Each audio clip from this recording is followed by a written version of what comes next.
Welcome to the channel, Final Curiosity. Today's story reveals a truth that was hidden for over 200 years. She was purchased for one purpose only, to bear children who would be sold. But what she did to her owner's bloodline was never meant to be discovered. This is a heavy and disturbing story, so take a moment, breathe, and listen carefully. Before we begin, subscribe to the channel and leave a comment telling us the city and country you're listening from. Your participation helps ensure these stories are remembered, not erased. Let's begin. In the summer of 2019, a woman named Margaret Whitmore Collins, aged 67, sat in a private medical office in Boston, Massachusetts. Her life had been built on certainty. She descended from one of the oldest families in the American South. Her ancestors owned thousands of acres. They built banks, railroads, and textile mills. For nearly 2 centuries, the Whitmore name had signified power, wealth, and legacy. But on that July afternoon, everything Margaret believed about her family was about to collapse. The doctor placed a folder on the desk between them. He did not smile. He did not offer small talk. He simply stated that the genetic results had returned, and there was something he needed to explain. Margaret listened as the doctor described a rare hereditary condition affecting every living member of the Whitmore bloodline. A genetic anomaly causing progressive organ failure. It had appeared in her grandfather. It had killed her father at 58. It had taken her brother at 61. And now the same markers were present in her own DNA, in her children's, and in her grandchildren's. The doctor said the condition was unusual. It did not follow normal inheritance patterns. It seemed to have entered the family at some point in the 19th century and had strengthened with each generation, rather than weakening. He said he had never seen anything quite like it. Margaret asked if there was a treatment. The doctor paused before answering. He said they could manage symptoms, but they could not cure what was written in her blood. That evening, Margaret sat alone in her study, surrounded by portraits of her ancestors. She looked at the face of Edmund Whitmore, her great-great-grandfather, the man who built the family fortune on a cotton plantation in South Carolina. She looked at his cold eyes and stern mouth. And for the first time, she wondered what secrets that face was hiding. She decided to hire a genealogist. She needed to understand where this curse originated. She needed to know why her family was dying. What she discovered over the next 18 months would reach back 182 years to a small cabin on a plantation called Magnolia, to a 17-year-old girl named Ruth, purchased for a single purpose, and to a revenge so patient, so complete, it waited almost 2 centuries to be understood. This is that story. The year was 1842. The place was Charleston, South Carolina, one of America's wealthiest cities. The source of that wealth was cotton, and the source of the cotton was the labor of enslaved people. By 1842, South Carolina had more enslaved people than free citizens. The economy, the culture, and the social order all depended on slavery's continuation. In Charleston's center stood a building tourists today pass unknowingly. It was called Ryan's Mart, one of the largest slave auction houses in the American South. The building had high ceilings and large windows to let in light. The floors were hard brick. The walls were thick enough to muffle the sounds from inside. Every Tuesday and Friday, enslaved people were brought to Ryan's Mart to be sold. They were made to stand on raised platforms while buyers examined them like livestock. Men checked their teeth. Women had their bodies inspected for signs of childbearing. Children were separated from their mothers and sold to different buyers heading to different states. The records from Ryan's Mart still exist today, kept in archives across the South. And in those records, in the faded ink of an auctioneer's ledger dated September 14, 1842, There is an entry for a 17-year-old girl listed only as Ruth, female, healthy, suitable for breeding. She was sold for $420 to a man named Edmund Whitmore. Edmund Whitmore was 34 years old in 1842. He owned a plantation called Magnolia, located about 40 miles northwest of Charleston. The plantation covered 200 acres, most dedicated to cotton, processed in a gin house near the main property, and shipped down the Santee River to Charleston for export. Edmund had inherited Magnolia from his father, who inherited it from his father. The Whitmores had been in South Carolina since before the Revolution. They considered themselves aristocrats, the natural rulers of the land and everything on it. But Edmund faced a problem many plantation owners faced in the 1840s. The international slave trade had been banned since 1808. It was illegal to import enslaved people from Africa or the Caribbean. This meant the only way to increase the enslaved population was through birth. And birth meant plantation owners needed women who could produce children. This practice had a name. It was called breeding. Plantation owners selected women specifically for their ability to bear children. These children would either be kept to work on the plantation or sold to other slaveholders for profit. A healthy child could fetch 200 to 500. A woman who produced multiple children could generate thousands over her lifetime. Edmund Whitmore was a practical man. He understood numbers. When he saw Ruth standing on that platform, he saw an investment. Ruth had been born on a small farm in Virginia in 1825. Her mother, a woman named Abena, had been brought from Africa's Gold Coast as a child. Abena had been sold 3 times before she was 20 and had lost 2 children to sale before Ruth was born. She knew what awaited her daughter. She knew their world offered no protection, no mercy. But Abena carried something from Africa that could not be sold or stolen.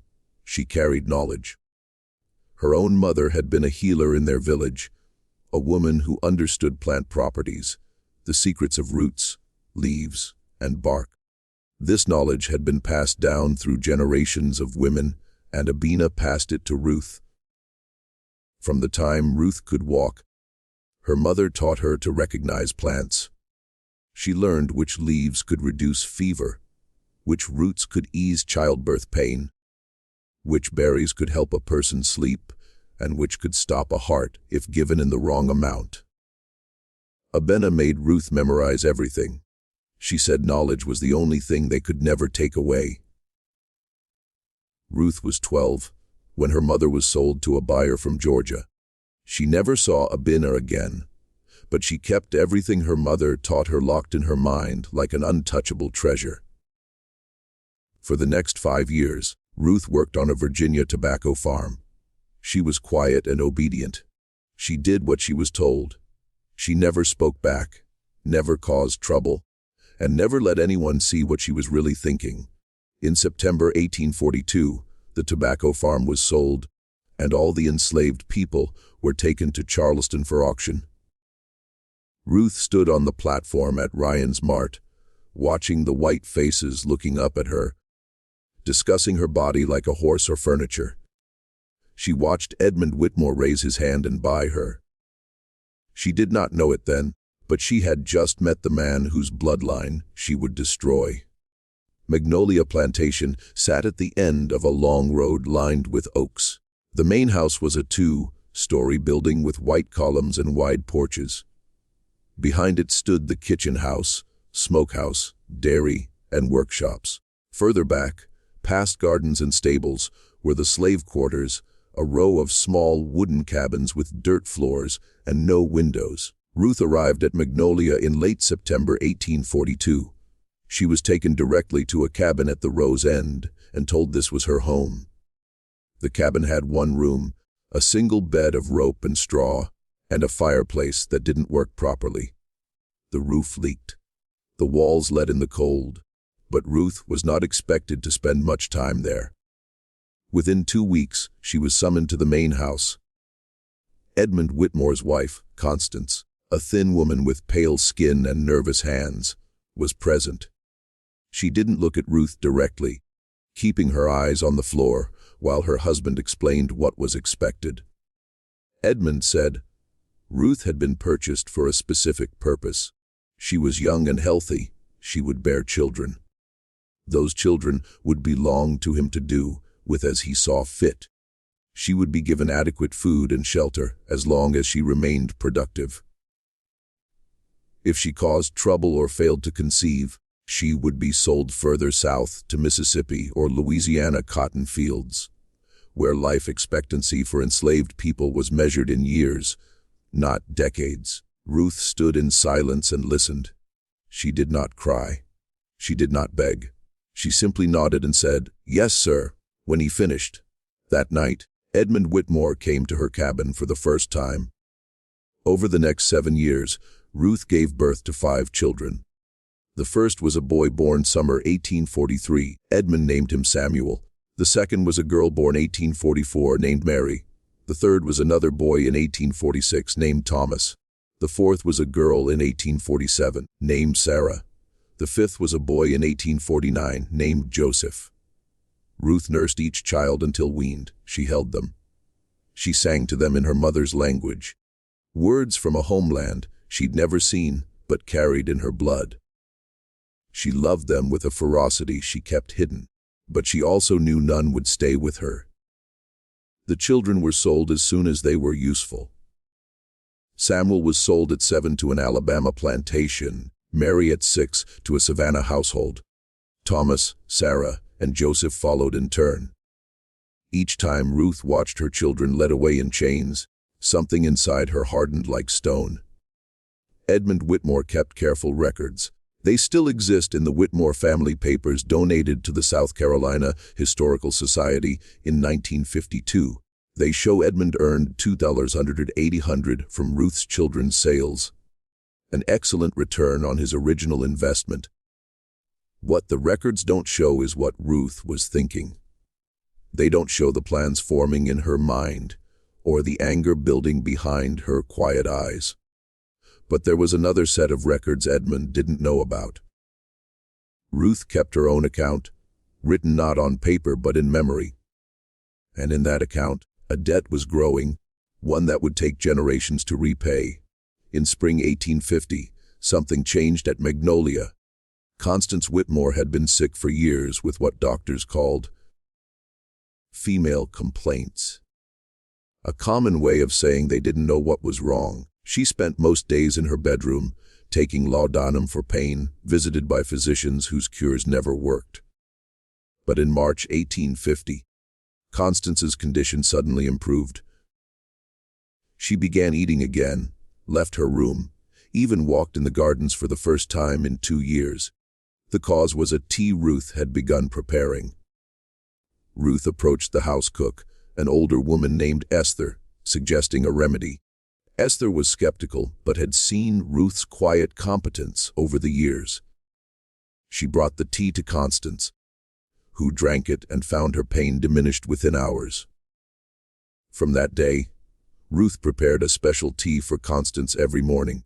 She also made tonics for others, a digestive remedy for Edmund's elderly mother, a sleep aid for Edmund, strengthening drinks for his 3 legitimate sons. Everyone in the main house came to rely on Ruth's remedies. They trusted her, called her Good Ruth, and remarked on their luck. None asked what was in the drinks. None questioned why Ruth had become so helpful to the family that stole her children. Ruth never told them. She simply smiled, bowed her head, and kept preparing. The knowledge Ruth's mother passed down included more than healing. It included information about plants that could harm, substances that could weaken the body over time without obvious traces. Among plants growing wild in the Carolina Low Country was pokeweed. In small amounts, it could be used as a purgative. In larger amounts over time, it could cause lasting damage to blood and organs. Another plant, bloodroot, could cause similar effects. There were others, too. Plants with names Ruth knew only in her mother's language, plants used in Africa for purposes never written down, passed mother to daughter. Ruth didn't use enough of any single substance to cause immediate illness. She was too careful. She used amounts so small they wouldn't be noticed, combinations so subtle no doctor would identify them. She measured by instinct, adjusting recipes based on reactions she observed. The effects wouldn't appear right away. They'd take years to manifest, looking like natural illness, like weakness that runs in families. No one would trace them back to the quiet woman making morning tea. But Ruth knew exactly what she was doing. She wasn't trying to kill Edmund or his wife or mother. That would bring suspicion. She was doing something far more devastating. Planting seeds of destruction in their bloodline, alterations passed parent to child. Weaknesses compounding each generation until the Whitmore family ceased to exist. Her children had been taken and sold like animals. The Whitmore children would never have children of their own, or if they did, those children would be sickly and short-lived. The family that profited from her suffering would pay with the only thing they truly valued, their legacy. Ruth was patient.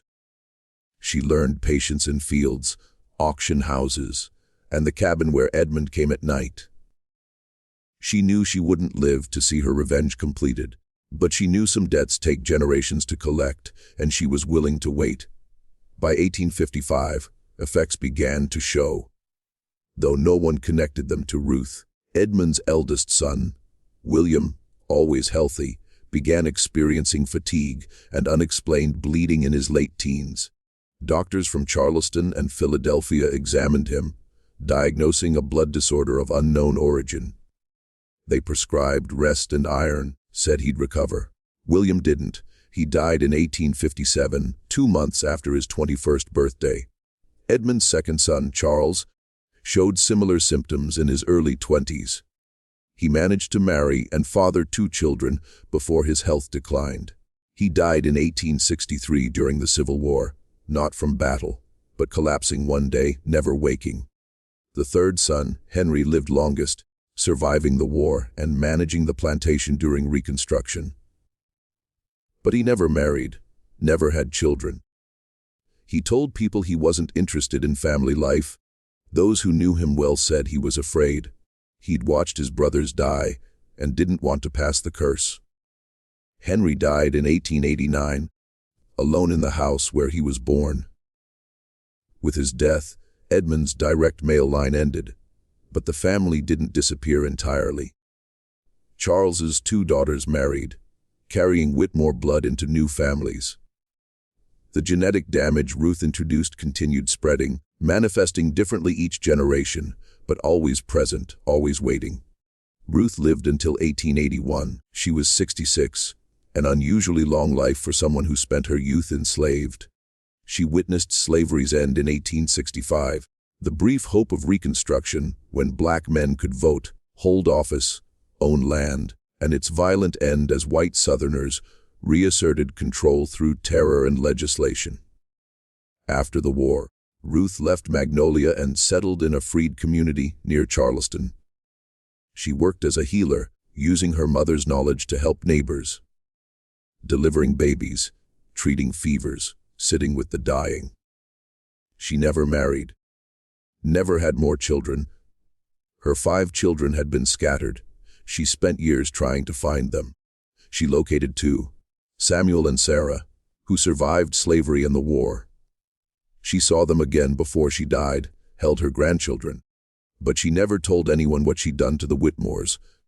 She kept that secret buried, a private victory carried to her grave. Or almost. A few weeks before dying, Ruth called her 16-year-old granddaughter, Patience, to her bedside. She told her a story that had never been told but deserved remembering. Ruth told her everything. The cabin, her children sold, the teas and tonics, the slow revenge planted in Whitmore blood. She told Patience to write it down so someday, when the Whitmores understood what happened, someone would know the truth. Patience wrote the story in a small leather notebook in English, the only language she knew. She kept it hidden, understanding how dangerous such a document could be. If white people found it, who knew what might happen? Patience kept the notebook her entire life. When she died in 1921, she passed it to her daughter, who passed it to hers. The notebook traveled through generations, always hidden, protected, waiting for the right moment. The Whitmore family continued its slow decline. Charles's descendants spread across the South and North. They changed names through marriage, moved to new cities, started new businesses, unaware they carried Ruth's legacy. But effects continued each generation: premature deaths, unexplained illnesses, couples trying for children and never succeeding. The pattern was there for anyone looking, but no one looked. Connections between distant cousins were too faint, the family too scattered, the original cause too far past. By the 20th century, the Whitmore name had almost faded. Magnolia Plantation had been sold, divided, sold again. The main house burned in 1911, never rebuilt. Slave cabins were demolished for tenant farming. Only family papers survived, donated to the Historical Society by a descendant unaware of their secrets. And Ruth's notebook waited, passed hand to hand through her descendants, waiting for the day someone would understand. That day came in 2020, when Margaret Whitmore Collins began searching for answers. She hired a genealogist named David O'Connor, a Howard University professor specializing in using genetic databases and historical records to reconnect families separated by slavery. David began with standard sources: census records, property transfers, birth and death certificates, military records. He traced the Whitmores, confirming the pattern of illness and early death. But reaching the 19th century, he found something unexpected. Records of enslaved people at Magnolia. He found bills of sale, auction records, plantation inventories. In those records, he found Ruth. David Cross referenced Ruth's information with genetic databases, finding matches, finding descendants. Contacting them, one told him about a notebook passed down for over a century. The notebook was brought to his office in a cardboard box wrapped in cloth. Small, with a cracked leather cover, pages fragile, and yellowed with difficult handwriting. David spent 3 weeks transcribing it. Finished, he sat alone, deciding what to do. Then he called Margaret, telling her he'd found her answer, that she should sit down. Margaret flew to Washington the next week, meeting David in his office. He handed her a copy of the transcription, watching her face as she read. The notebook began, "My grandmother's name was Ruth.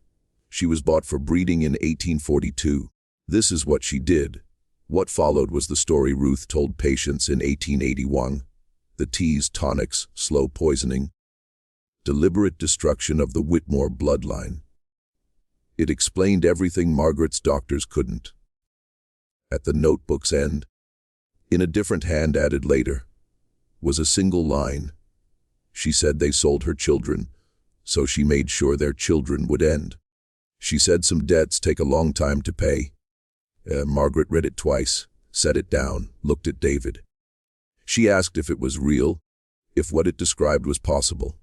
David said he'd consulted medical historians and geneticists. While Ruth's specific mechanisms weren't scientifically precise, the general principle was sound.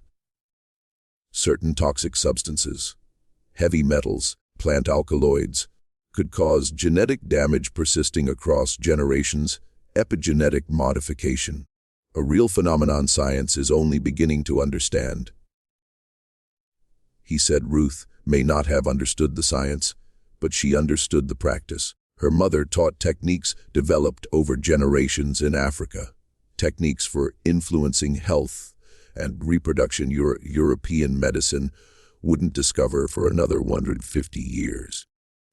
David paused, said there was one more thing. Ruth's descendants had been traced through genetic databases.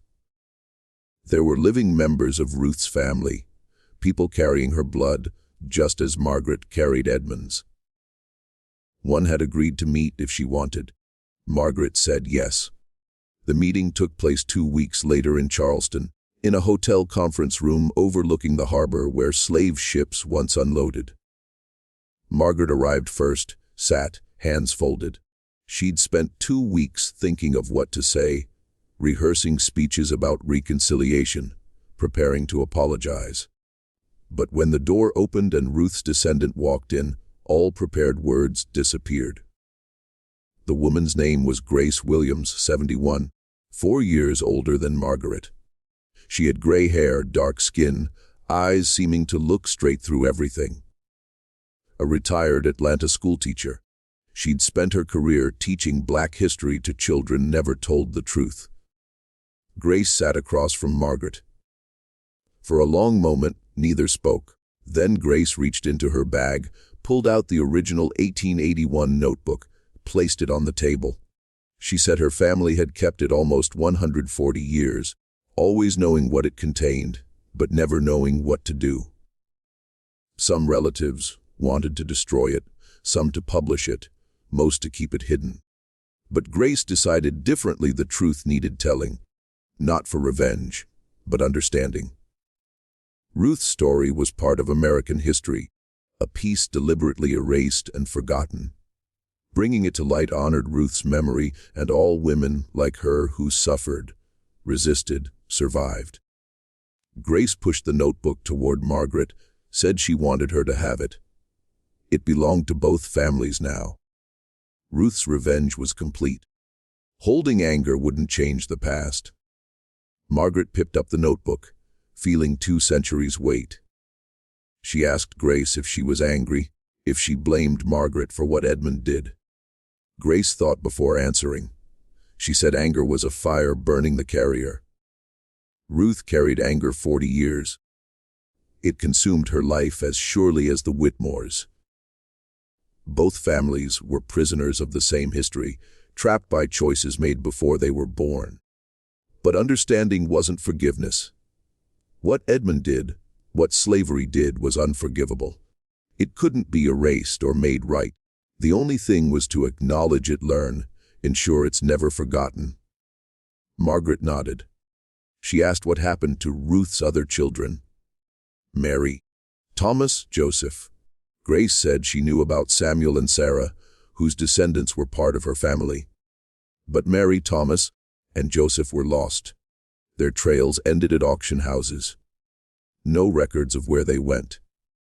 This was slavery's true legacy, not just suffering, but family destruction, severed connections never repaired. Millions scattered, descendants still searching. Margaret looked at the notebook. She thought of her family, the genetic tests, fear for her grandchildren. She thought of Ruth, 17, on an auction platform watching strangers decide her future. She asked Grace one final question. What would Ruth have wanted, seeing them together? Grace smiled for the first time. She said Ruth would have wanted to be remembered, her name, her story known. She'd want the world to understand enslaved people weren't passive victims. They resisted, fought back however they could. Sometimes their resistance outlasted those trying to destroy them. Margaret closed her eyes. Opening them, she'd decided. She'd ensure Ruth's story was told. She'd donate the notebook to a museum, fund research into Whitmore plantation records, do everything to ensure Ruth's name wasn't forgotten. Grace reached across, took Margaret's hand, held it a moment. 2 old women connected by unchosen, inescapable history. Then Grace stood, gathered her things, walked out without looking back. Margaret sat alone, holding the notebook, watching sunset over Charleston Harbor. The story didn't end there. In many ways, it was just beginning to be understood. After meeting Grace, Margaret returned to Boston, beginning promised work. She contacted historians, archivists, museum curators. She opened Whitmore papers to researchers for the first time, funded digitizing plantation records from the South Carolina Low Country, making them available to anyone searching for enslaved ancestors. But Margaret also began a personal investigation. She wanted to understand not just what Ruth did, but how a 17-year-old with no formal education possessed knowledge sophisticated enough to alter a family's genetic destiny. The answer would take her beyond South Carolina, across the Atlantic to West Africa, to a knowledge tradition surviving the Middle Passage, influencing American history in unrecognized ways. Ruth's mother, Abina, was born around 1800 in modern Ghana, from a community where women were healers and herbalists. This wasn't unusual on the Gold Coast. Medical knowledge was passed mother to daughter through careful teaching. These women weren't folk healers mixing random plants. They were trained practitioners understanding hundreds of substances' properties. They knew which plants cured or killed, how to prepare medicines acting immediately or slowly, how to combine ingredients for effects no single substance could achieve. When Abina was captured and sold around 1810, she carried this knowledge. Invisible to slave traders examining her body, invisible to plantation owners, but the most valuable thing she possessed. She taught Ruth everything, beginning lessons when Ruth could barely walk, pointing out plants in fields and forests, explaining properties in whispered night conversations. She made Ruth memorize combinations, tested her constantly. By 12, when Abina was sold away, Ruth had absorbed a lifetime of medical knowledge, more about the human body and substance responses than most American physicians, and she knew how to use it as a weapon. Researchers studying Ruth's notebook and African medicinal practices reconstructed her methods. Ruth's primary tool was plant-based compounds now classified as mutagens, substances causing DNA changes. Most significant was a preparation from pokeweed, native to the eastern U.S., but similar to West African species. Pokeweed contains chemicals affecting cell division. Small doses stimulate immunity. Larger doses over time cause cumulative damage to cellular reproduction. Damage passed parent to child through epigenetic modification. Ruth combined pokeweed with other substances, bloodroot, certain fungi from damp plantation corners. She adjusted mixtures based on observed responses, increasing or decreasing concentrations to achieve desired effects while avoiding detection. Ruth's genius was gradualism. She never administered enough to cause immediate illness, instead creating slow damage, only apparent years later. By the time Whitmore's sickened, Ruth was beyond suspicion, just the quiet woman making morning tea.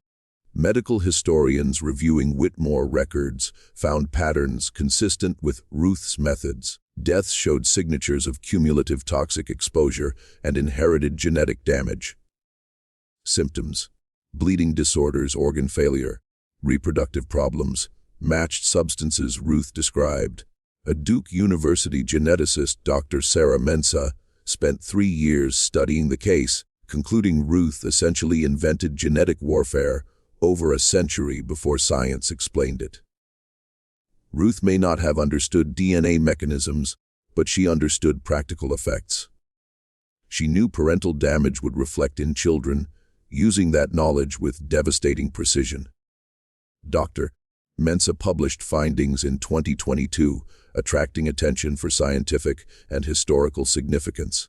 It demonstrated enslaved Africans brought sophisticated medical knowledge to America.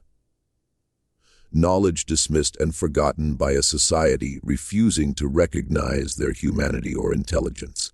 But Ruth's story wasn't just revenge, it was survival, resistance, unbreakable mother-child bonds.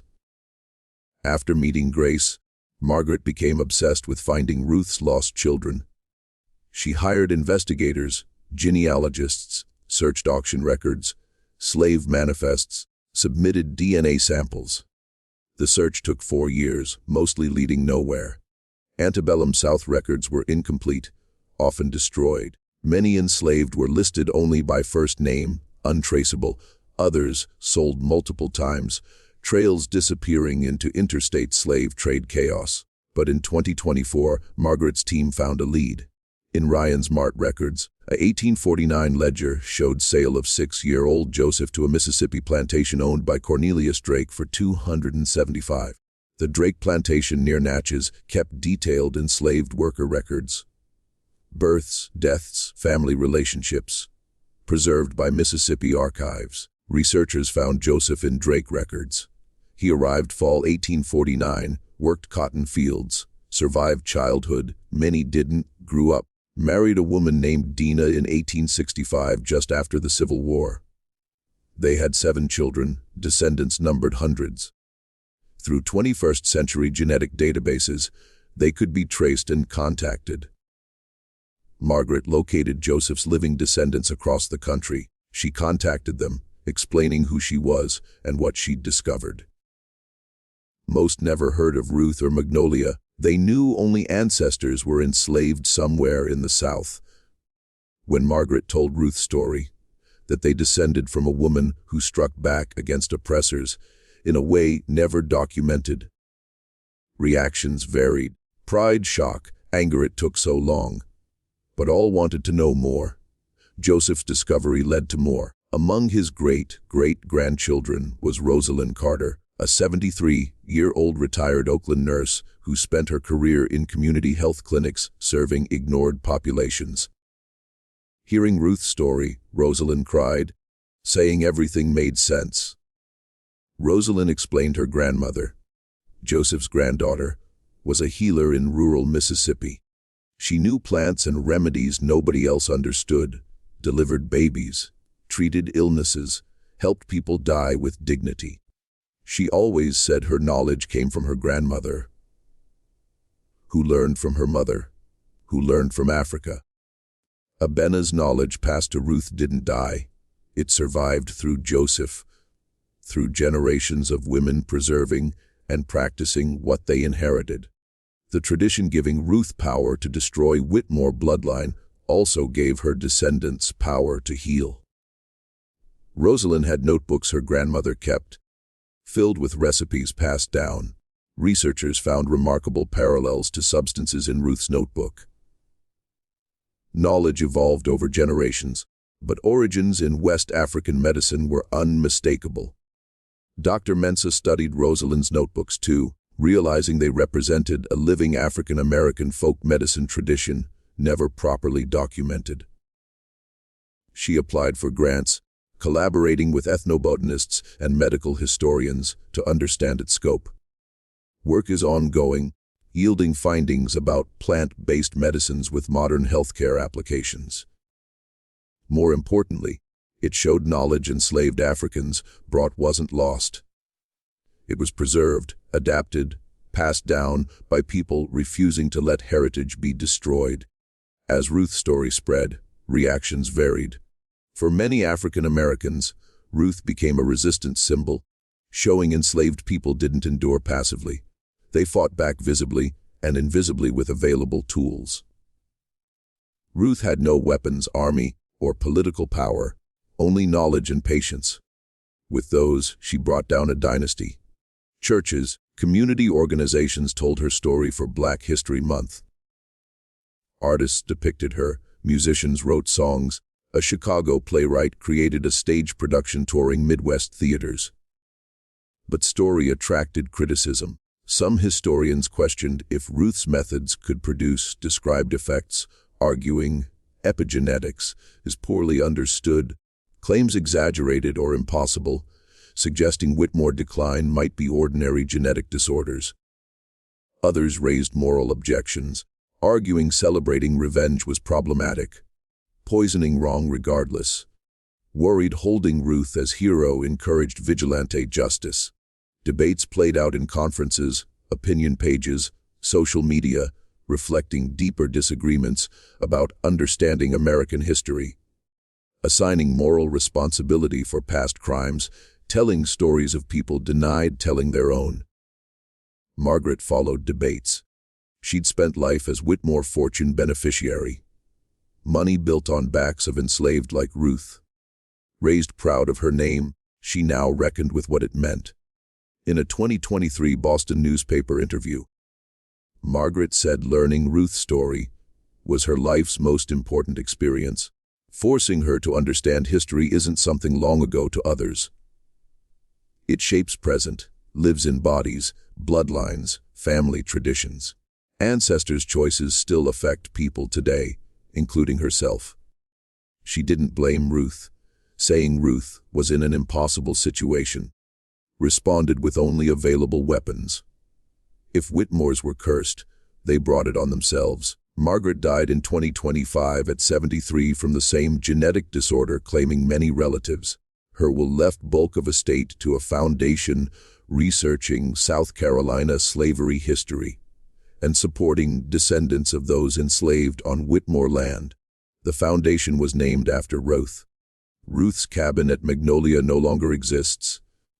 Demolished early 20th century, with other slave quarters for agricultural operations, since abandoned. But the site is identifiable, 40 miles northwest of Charleston on state-owned historical preserve land.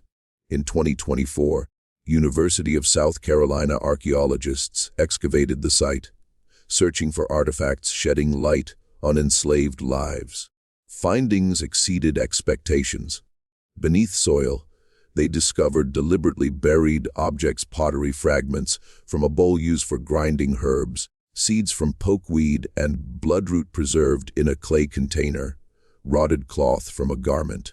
Most significant was a 3-inch stone figure carved in West African style, a female form symbolizing fertility and protection. Similar figures found at other slave sites suggest enslaved maintained African spiritual traditions, despite owners' erasure efforts. Archaeologists theorized Ruth buried objects as a ritual-preserving heritage, perhaps calling spiritual powers to aid her work.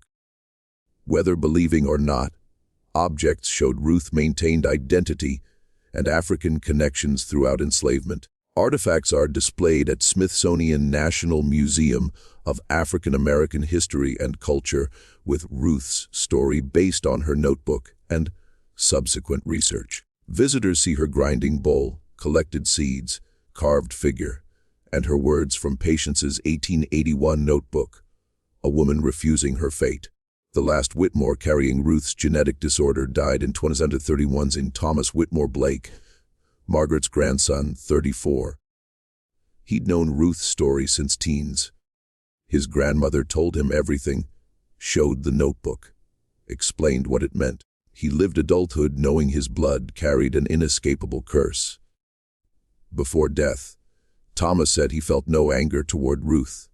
He understood why she did it. His family committed crimes against humanity for generations, never held accountable. Ruth provided accountability the legal system never would. He hoped his death marked an end. With Whitmore bloodline extinction, some ancestral debt might finally be paid. He knew no suffering could undo harm to Ruth and millions like her, but hoped their story warned future generations about consequences of treating humans as property. Thomas died childless, choosing not to pass his condition. With his death, Edmund's direct bloodline ended 189 years after Ruth was sold in Charleston.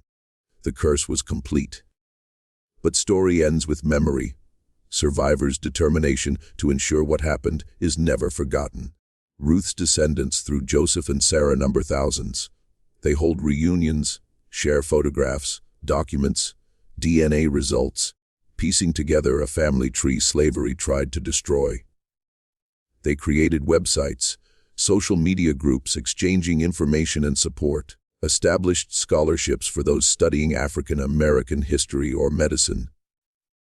Every year on Ruth's 1881 death anniversary, descendants gather for a memorial. They come nationwide, sharing stories of her courage, intelligence, resistance. They read notebook passages, sing songs passed down. At the 2030 Charleston gathering near Ryan's Mart site, over 300 attended, infants to 90s elders, every shade of brown and black, testament to African American family diversity and resilience. Grace Williams, 92, couldn't travel, but sent a message read aloud. She said Ruth taught her about justice's nature. Justice isn't always swift or visible. Sometimes it takes generations, sometimes deserving never live to see it. But justice has its own timeline. Wrongdoers shouldn't assume escape because consequences are delayed. Ruth was patient. She understood revenge wouldn't complete in her lifetime, accepted never seeing Whitmore's brought low, but trusted the process she started. Seeds planted would eventually bear fruit. Every suffering Whitmore, every unborn child, every withered family branch was harvest of seeds Ruth planted nearly 2 centuries before. Grace said this was her lesson for future generations. Evil may seem powerful, but carries seeds of its own destruction. Those profiting from cruelty eventually pay, even if payment takes lifetimes. Those suffering will be remembered, stories told until part of human experience's permanent record. Ruth didn't destroy Whitmores. She made them destroy themselves, turned their greed and cruelty against them, used the oppressing system as revenge instrument.